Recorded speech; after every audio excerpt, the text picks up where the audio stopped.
Bonjour à tous. Aujourd'hui, cette vidéo s'appelle « Les sources de mes désirs ». J'ai voulu par cette vidéo montrer à quel point les désirs que nous avons viennent de différentes sources à l'intérieur de nous. Et donc c'est cette étude des sources de nos désirs qui va nous permettre de savoir lesquels désirs on va pouvoir au contraire nourrir, mettre de l'énergie dedans, et d'autres désirs qu'il va falloir se rendre compte qu'ils ne sont pas justes. Ils ne sont pas justes pour nous, ils ne sont pas justes pour notre corps, ils ne sont pas justes pour notre âme, ils ne sont pas justes pour les autres, ils ne sont pas justes pour plein de raisons différentes. Donc entre le juste et le non juste de nos désirs, il y a tout un travail à faire. Alors le premier travail à faire, c'est de ne pas nier ses désirs. Et ça, c'est pas si simple. On peut avoir des désirs qui ne correspondent pas à la morale, qui ne correspondent pas à notre éducation, à notre culture, à nos religions. Et donc c'est là où il va falloir oser voir ces désirs. C'est pas forcément leur donner de la nourriture à ces désirs, mais au moins de ne plus les nier. On peut par exemple, allez, allons-y pour un exemple fort, avoir un désir pédophile, et ce désir, on n'a pas à le nier. Il n'est pas question, bien entendu, de le laisser faire, mais de chercher la source. Chaque désir a une source. Et donc, notre chemin intérieur, notre chemin d'âme, c'est bien sûr de chaque désir de sentir sa source. Est-ce que c'est un refoulement de petite enfance? Est-ce que c'est dû à un refus d'émotion? Il y a plein de désirs qui viennent de nos émotions, c'est-à-dire soit une émotion que l'on ne veut pas voir, qu'on ne veut pas cultiver, qu'on ne veut pas accepter, qu'on ne veut pas aimer. Et donc on va mettre un désir à la place, qui est un désir de fuite, de fusion, de manipulation, de plein de choses, et de voir que derrière ça, il y a une émotion qui vient bien sûr de notre histoire, et cette émotion, il va falloir la voir, donc la source de notre désir, pour donner de l'attention, de l'amour à la source de cette émotion, pour que le désir ne soit plus, j'allais dire, l'esclave de notre émotion. Donc nos désirs, ils peuvent être à plein de niveaux différents. Il y a d'abord les désirs du corps, à ne pas confondre avec les désirs émotionnels. Les désirs du corps, c'est un désir de mouvement, un désir de bonne nourriture, un désir de goûter la nature, un désir de marcher, d'activité physique. Ça, ce sont des désirs du corps. Les désirs d'alcool, de drogue, de choses, même de collectionnisme ou quelque chose comme ça, ce sont des désirs émotionnels. Donc ces désirs-là, on peut travailler dessus, on peut voir d'où ils viennent, on peut voir à quel point ils peuvent nous gêner dans notre mission de vie, dans notre chemin d'âme, et à quel point ils peuvent aussi gêner nos relations avec les autres, et donc nous gêner nous-mêmes par conséquence, puisque quelque part, chaque fois que nous abîmons les relations autour de nous, nous nous abîmons aussi nous-mêmes, puisque quelque part nous avons payé le prix un jour ou l'autre. Donc c'est bien de comprendre chaque source de chaque désir, pour peut-être déjà, sans les nier, leur donner plein d'amour à ces désirs. Il n'est pas question de les juger, il n'est pas question de dire c'est bien ou c'est mal. Il y a juste voir les conséquences de nos désirs. Alors ça peut être des conséquences sur les autres, qui donc peut les abîmer, bien sûr, ou des conséquences pour la relation avec les autres, mais ça peut aussi avoir des conséquences sur le chemin de notre âme, tout simplement. Nous éloigner de notre mission d'âme, de ce que nous sommes venus faire sur Terre.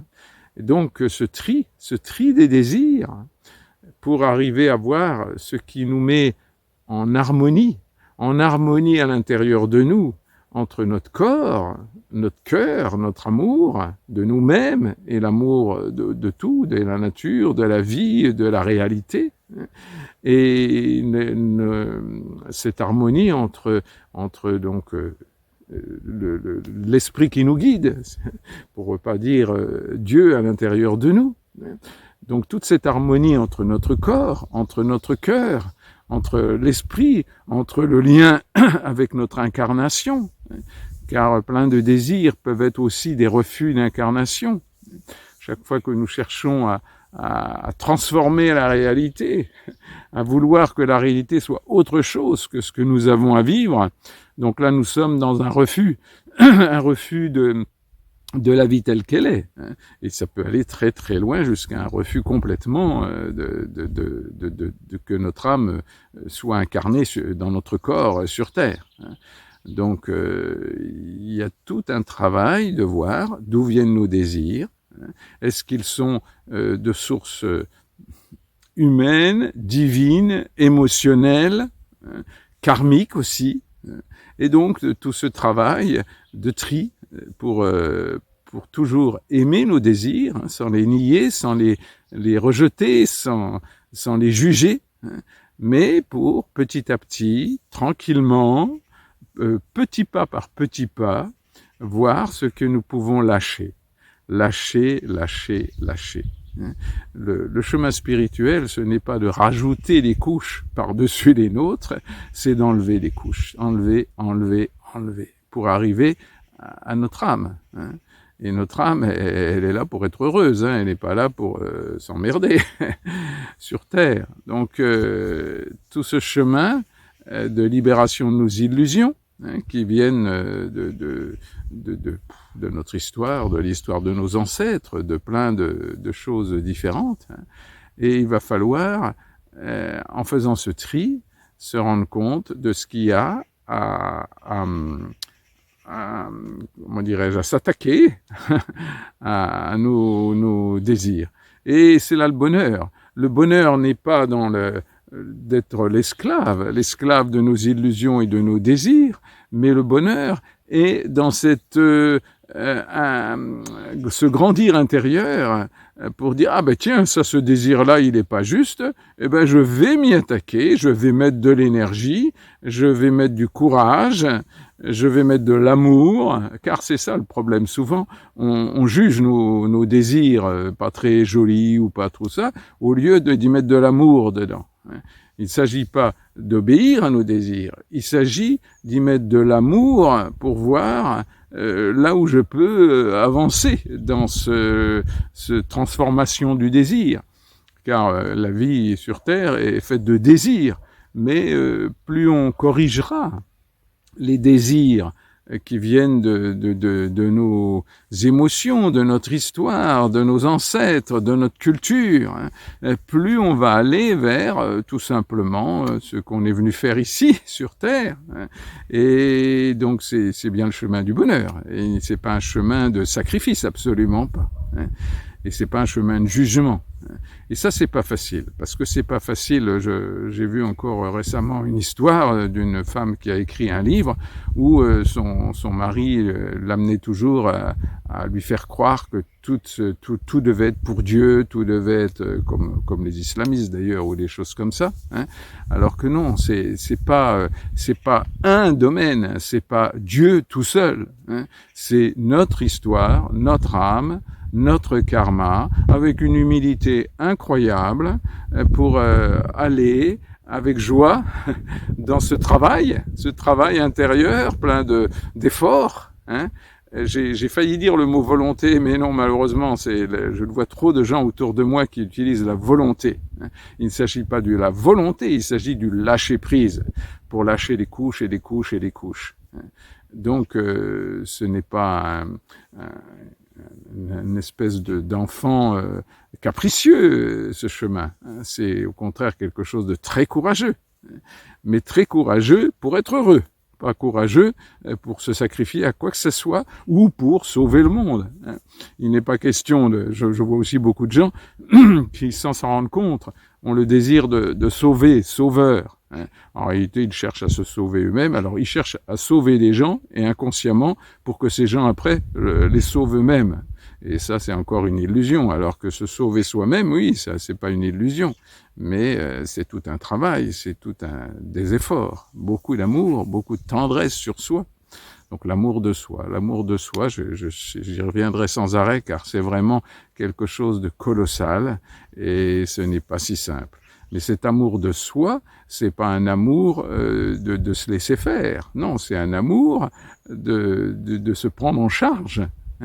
Et donc de s'aimer, mais de se prendre en charge, bien sûr. Et de ne pas aller voir des gens qui vont nous guérir, etc.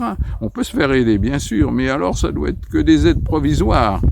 Et surtout, sans illusion de croire que c'est l'extérieur qui doit nous sauver et que nous-mêmes, on doit juste se laisser faire et hop, ça va venir avec des cristaux, avec des magnétiseurs, avec des guérisseurs de toutes sortes. Non, pourquoi pas, mais attention, ça ne doit être que des petites touches.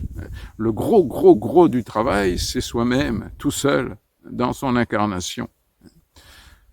Alors voilà, est-ce que j'ai réussi à parler des sources de nos désirs pour se rendre compte de chaque désir, l'analyser et ne pas se laisser aller comme ça, sans effort. Faut devenir le cocher de notre histoire, le cocher de nos désirs. On ne laisse pas faire les chevaux n'importe quoi, on les ramène dans le chemin. Eh ben c'est pareil pour nos désirs. Il faut pas les lutter contre, il faut les aimer, mais pour petit à petit les éduquer, mais les éduquer juste pour ramener des choses beaucoup plus justes pour notre âme et notre chemin de vie. Voilà, j'espère avoir passé ce message des sources de nos désirs pour apprendre dans un jeu incroyablement jouissif de ce grandir intérieur qui est la seule façon d'être vraiment heureux de vivre, heureux d'être incarné, heureux d'être dans notre corps, heureux d'être dans notre chemin de vie, tout simplement. Plein d'amour, plein de tendresse et du courage et du soleil dans votre cœur. Au revoir.